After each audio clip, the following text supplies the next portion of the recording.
Do you believe that the dead can appear in dreams? After the man was murdered, he appeared in a dream to tell his sister in Liaoning that he was buried somewhere. His sister traveled thousands of miles, brought the police to the scene from the dream. What's shocking is that her brother's body was actually buried right there. There is no scientific basis for dreams from the dead. To be honest, I really don't quite believe it. Next to him was a narrow path overgrown with weeds. It was passable for people to walk through. The direction he pointed to was incredibly accurate. There were bushes. There were bushes along the way, describing a crime scene through a dream. In the end, the real-life scene was exactly the same as in the dream. This is the first time I've encountered something like this. Yes, exactly. We also found it particularly unbelievable. My first instinct was to investigate this woman. This woman has issues. The main point of confusion is too mysterious. This case cannot be reasonably explained from a modern scientific perspective. It is fundamentally impossible to provide a reasonable explanation. Even the battle-hardened police officers. I've never heard of such a thing happening in real life either. To the extent that the police even developed serious suspicions about his sister. So, my lovely cuties watching this screen, have you ever heard of something like this? Location: Changbai Mountain City, Jilin Province. In the summer of 2008, the local police received a report call. The caller said that, in the firewood pile outside his house, a bloody men's camouflage uniform was found. It seemed like something had happened. You are. The police immediately arrived at the caller's home. Conduct an investigation. After the investigation, the bloodstains on the camouflage uniform were human blood. Moreover, it appeared that it was likely splattered during a struggle. According to the caller, Lu Xiaolin, this blood-stained camouflage uniform belonged to his neighbor, Zhang Yongcheng. But Zhang Yongcheng had been missing for about a week. Zhang Yongcheng was her partner in trading mountain products.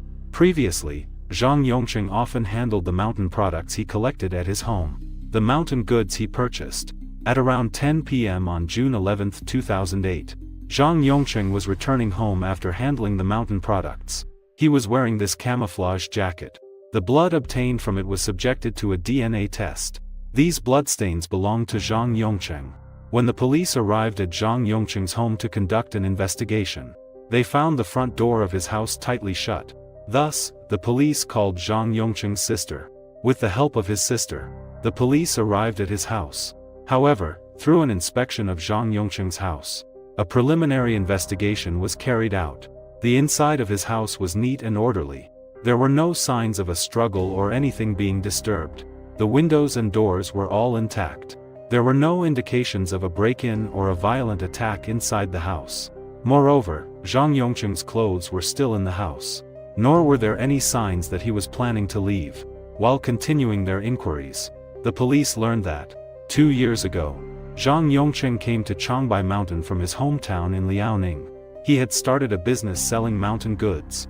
In the eyes of many villagers, Zhang Yongcheng was very kind to others, and he was always willing to help others. No matter whose family had something going on, Zhang Yongcheng would be willing to lend a hand. We never considered him an outsider. He was always like a friend to us. While the police continued their inquiries in the village, as they passed by a sand pile, they noticed something unusual. When the officers dug through the sand, suddenly, they discovered some dark red stains inside, suspected to be bloodstains. They noticed that there were flies on the ground. There were flies hovering over the ground. I immediately felt that something was off about this place. So, I used a small stick to poke around. Through interviewing the villagers near the sand pile, on the night of June 11th, he heard arguing sounds near the sand pile. He thought it was just a fight. Later, they heard sounds of someone walking back. But later, there was no more sound. And this sand pile, it was the only path Lu Xiaolin had to take to get to Zhang Yongcheng's house. Based on the current situation, Zhang Yongcheng left Lu Xiaolin's house. Shortly after arriving, he was assaulted by someone. But where is Zhang Yongcheng now? The police have no leads yet. Just as the police continued their investigation, Zhang Yongcheng's sister, Zhang Yan, came to the police station to report the case. But upon hearing Zhang Yan's description, at this point, the police could no longer stay calm. Because Zhang Yan said, he dreamed that his younger brother had been murdered. She also dreamed of the place where her brother was buried. She said she had a very strange dream. She said her brother had already been harmed. The description was precisely this. At our train station. West side of the train station. Along the railway line. On the south side of the railway line. That's where his younger brother was buried. Dreams from the deceased have no scientific basis. To be honest, I really find it hard to believe. Although the police are reluctant to believe in dreams from the deceased. But in order to dispel Zhang Yan's concerns, the police still went to the place Zhang Yan mentioned. They conducted an investigation.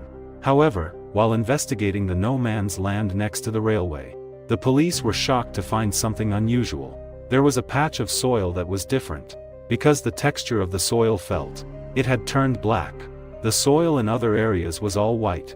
This raised suspicions that it had been disturbed by someone. After digging 2 meters deep at the unusual spot, suddenly, a male corpse appeared before the police. Through identification, this male corpse, it was Zhang Yongcheng, who had been missing for a week. All you little stinkers out there, has his body already been covered in goosebumps? After learning this news, the police were also extremely shocked. After the forensic autopsy, it was found. The time of Zhang Yongcheng's death, between 8 p.m. and 11 p.m. on June 11th. This means that at 10 p.m. that night, Zhang Yongcheng was killed right after leaving Lu Xiaolan's house. There were no signs of tearing on the clothing Zhang Yongcheng was wearing. He was carrying a mobile phone with him, and over 200 yuan in cash. Nothing was missing. It's clear that the murderer was not motivated by money. He was killed for other reasons. However, on Zhang Yongcheng's body, the police surprisingly found 13 stab wounds. This indicates a significant amount of hatred from the killer. There are 8 wounds on the front of the chest. 1 wound was to the heart. There are 2 wounds on the abdomen, the left forearm and left elbow. There were 3 wounds on the body. In total, there are 13 wounds on the body. The location where the body was found, 20 meters away from the railway track. The location is very remote. Furthermore, the police at the body dumping site found no physical evidence at all, not even any footprints. It seems the murderer took great care to disguise the scene. However, the police still have one question. Zhang Yongcheng is 1.83 meters tall. He weighs over 200 pounds. How was he transported here? And buried in a 2-meter deep pit? But what confounds the police even more is the discovery of the victim's body was actually found through a dream. This inevitably leads the police to suspect the victim's sister, Zhang Yan. She described the crime scene through a dream, and it turned out to be exactly like the real-life scene. This is the first time encountering such a case. We also find it particularly incredible. My first instinct at that time was to investigate this woman. This woman has issues. However, through the police investigation, Zhang Yan has always lived in Liaoning. She has never traveled far. The farthest she has gone is to the town for the market. Moreover, Zhang Yan is only 1.56 meters tall. She is also very petite. There's no way she could have killed someone who is 1.83 meters tall. The person who was killed, transported, and buried weighed 2 meters. Additionally, Zhang Yan had a very good relationship with her brother. He did not possess any conditions to commit the crime. But even so, the police found this case too bizarre. Either his sister was personally involved in this, or he knew about it, or he heard that his brother had been murdered. At the very least, his sister should be an informed person. How could he know where the body was buried? So we have to suspect. But later, when questioning Zhang Yan, due to her brother's death, she was very emotionally unstable. She couldn't provide any other useful clues at all. The police had no choice but to investigate Zhang Yongcheng's social connections. To conduct the investigation, through continuous visits, the police learned that Zhang Yongcheng had once dated a girl named Li Mei. Just a month before the incident, they had a big argument for unknown reasons.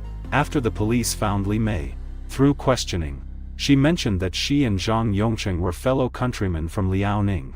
They broke up right after that argument. Furthermore, after he returned to Liaoning at that time, he never came back to Changbai Mountain again. The reason they argued back then was precisely because Zhang Yongcheng had an affair, and Zhang Yongcheng's affair partner was his neighbor, Lu Xiaolan. However, during the prior visits by the police, Lu Xiaolin kept insisting that he and Zhang Yongqing had a partnership. Moreover, not far from Lu Xiaolin's front door, they discovered bloodstains. They also found the victim's clothing. In an instant, Lu Xiaolin's suspicion rose sharply, but when the police took Lu Xiaolin to the station for questioning, Lu Xiaolin admitted that he and Zhang Yongqing were in a romantic relationship. He also noted that her husband worked away from home, often not being at home. He and Zhang Yongqing would gather mountain products together every day. As they spent more time together, the two of them developed feelings for each other.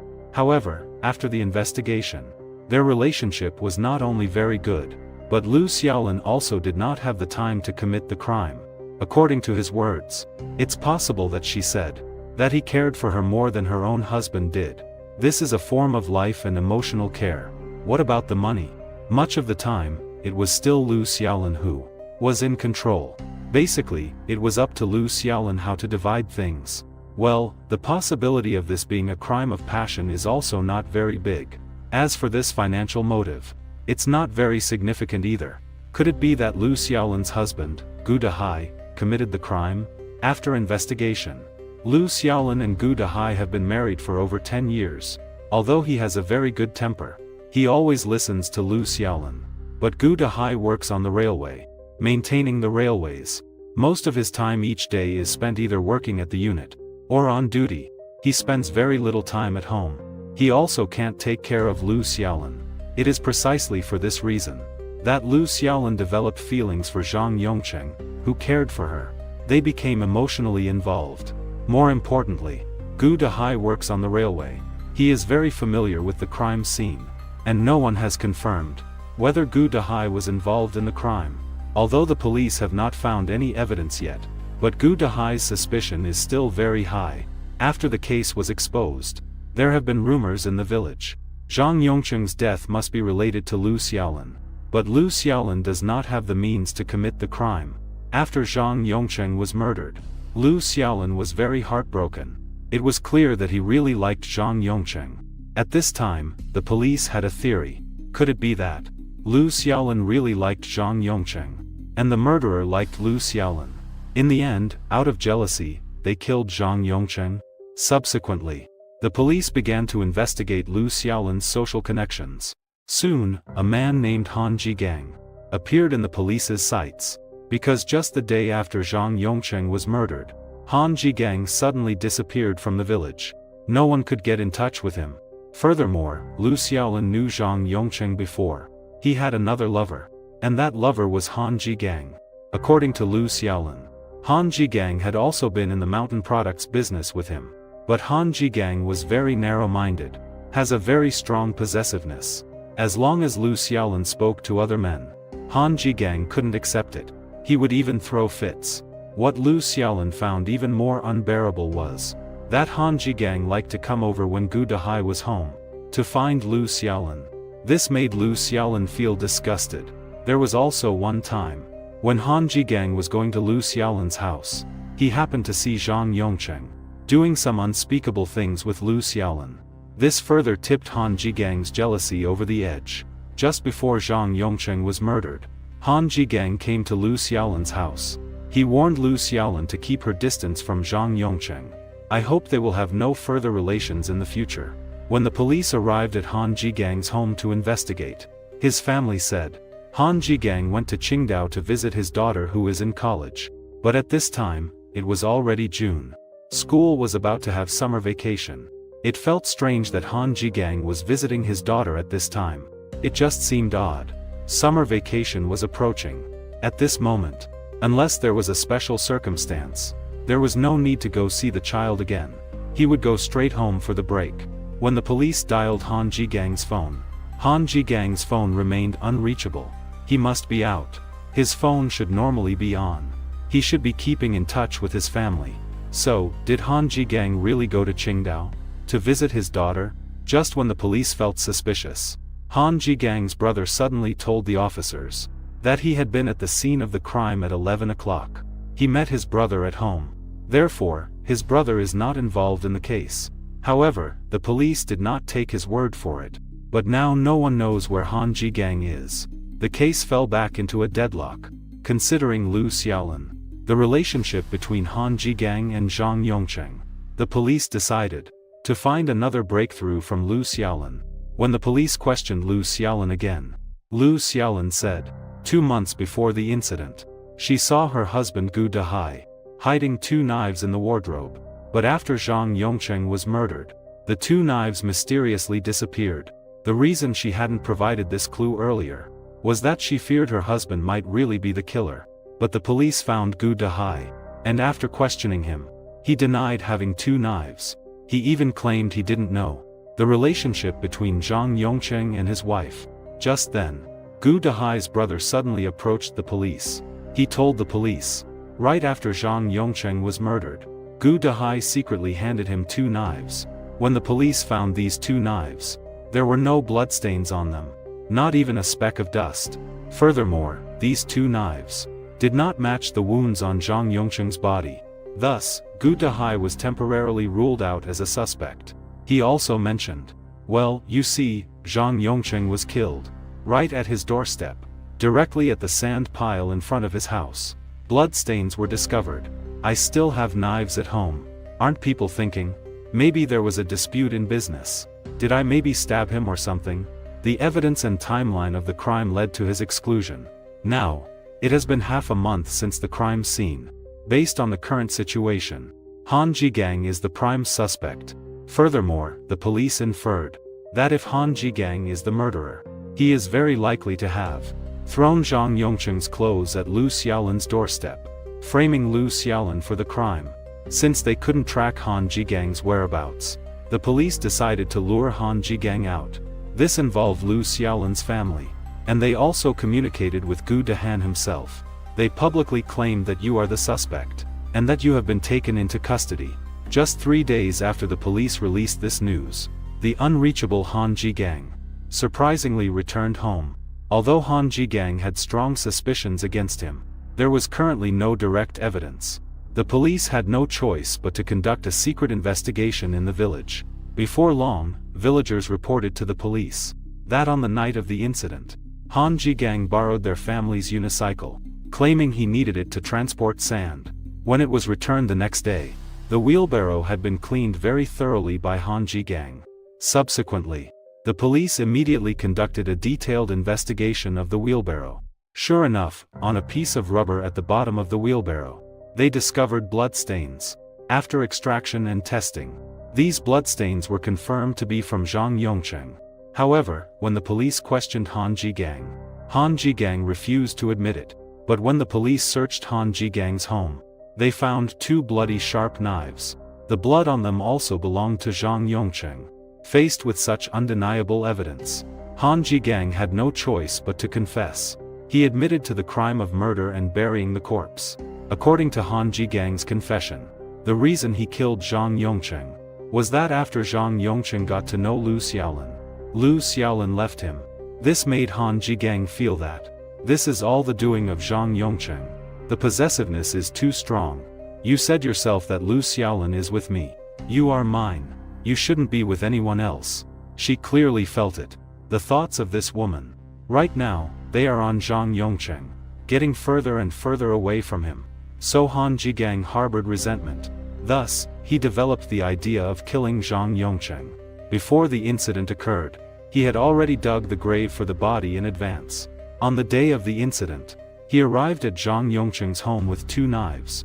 As a result, Zhang Yongcheng's door was tightly shut. He was not home. Just as he was about to leave, he happened to encounter Zhang Yongcheng walked out of Lu Xiaolin's house. Seeing this, he became even angrier. He rushed forward with the knife immediately. He went at Zhang Yongcheng. A few stabs occurred during the struggle. Zhang Yongcheng tried to escape, but unexpectedly, he was caught by Han Jigang at the sand pile. As a result, Zhang Yongcheng was once again stabbed by Han Jigang. Consequently, Zhang Yongcheng died on the spot due to his severe injuries. Fresh blood flowed from the wound. It seeped into the pile of sand. Then Han Jigang went to borrow a wheelbarrow. He returned home again. He brought back a shovel and plastic sheeting. While he was home getting the items, his brother just happened to walk out of the house. As it was getting dark, he couldn't see the bloodstains on Han Jigang clearly. There were numerous bloodstains. This also indicates that, during the previous questioning by the police, Han Jigang's brother did not lie. After multiple confirmations, the entire case was solely attributed to Han Jigang. There were no other eyewitnesses. During the week that Zhang Yongcheng was missing, his sister, Zhang Yan, had no idea about her brother's disappearance. As for how Zhang Yan dreamt that her brother was murdered and burying the corpse, how did she dream about the crime scene? None of this provides any scientific explanation. Could it really just be a coincidence? In the end, Han Jigang was sentenced to death for murder. The execution is deferred for 2 years. So, in the end of the video, how do the viewers in front of the screen view this case?